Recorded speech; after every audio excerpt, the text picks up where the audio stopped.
لله رب العالمين والصلاة والسلام على رسوله الكريم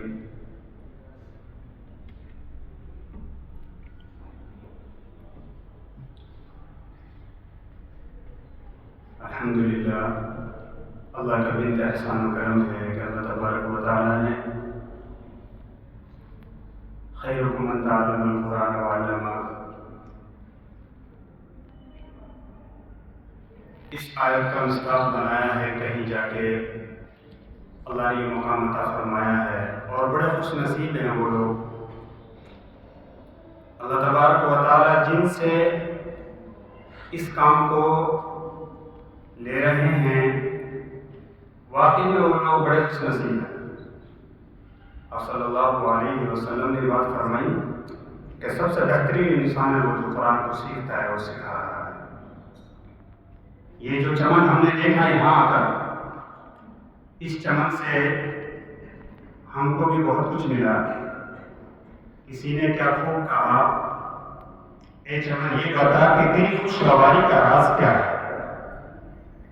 اے چمن یہ بتا کہ تیری خوشگواری کا راز کیا ہے. چمن نے ہنس کر کہا، میرے کھلنے پہ نہ جا میرا مالی دیکھ، وہ بڑا دل لگتا ہے.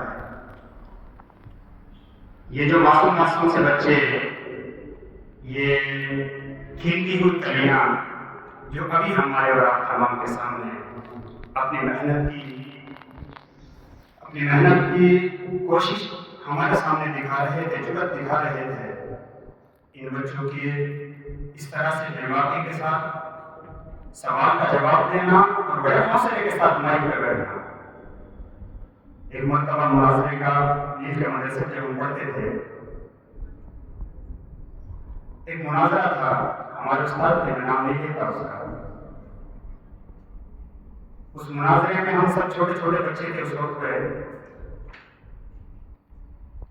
تو سب نے جو مناظرہ مکمل ہو گیا، مناظرہ الحمدللہ اللہ تبارک و تعالیٰ نے بہت اچھا مکمل فرمایا. اس کے بعد جب حکم صاحب ہمارے جو استاد تھے، ان کو کہا گیا کہ بچوں نے جو کارکردگی کی ہے اس کے بارے میں آپ اپنے تھوڑے سے تاثرات رکھیں. تو حضرت جب مائک پہ آئے، آپ یقین کرنا کم سے کم 5 منٹ تک مائک پہ خاموش رہے اور پسینوں میں تر ہو گئے. چہرہ مبارک ہمارے ساتھ کا پسینوں سے سرابر ہو گیا. اور پھر 5 منٹ کے بعد کچھ دیر کے بعد یوں کہا، میرے بچوں جو یہ مجھے پسینہ آ رہے ہیں یہ یوں نہیں آ رہے. حالانکہ کچھ کتابوں کا گھنٹہ بھی میں پڑھاتا ہوں، آپ سب کو معلوم ہے، اچھی صلاحیت کی ماشاء اللہ ماشاء کی. لیکن اس نے کہا کہ یہ ایک عبرت تمہارے لیے ہے، یہ پسینے تمہارے لیے آئے ہیں. اس مائک پہ آ کے بولنا ہے کسی کے بس کی بات نہیں.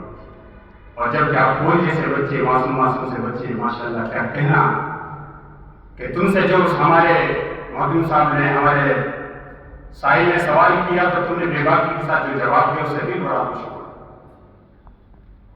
اور تم اگر اسی طرح کوشش کرتے رہے اور جرأت کرتے رہے، ایک دن آئے گا انشاءاللہ تم لوگ بہترین رہبر نکلیں گے. کیونکہ جو آنے والا وقت ہوگا وہ آپ بچوں کا ہوگا، آپ جوانوں کا ہوگا. اس وقت کے لیے تیار ہونا، یہاں سے یہ تمہارے جو استادوں کی محنت ہے یہ بڑی قابل تعریف، بڑی قابل. میں داد دیتا ہوں استادوں کے لیے جن استادوں نے بیچاروں نے رات دن محنت کر کے بچوں کو اس قابل بنایا، اس ہیرے کو نکھارا ہے، ان کی صلاحیتوں کو نکھار کے ہمارے سامنے جو پیش کیا. اللہ جانتا ہے کہ دل کے اندر سے کتنا خوش ہے. اللہ ہم تمام کو بہتر بدل عطا فرمائے. اللہ مزید ترقیات سے نوازے. اللہ تبارک و تعالیٰ اس چمن کو اور پھولنے پھلنے کی توفیق و ترقیات عطا فرمائے. اللہ ہر رام ہموار سے ان کی مدد نصرت فرمائے.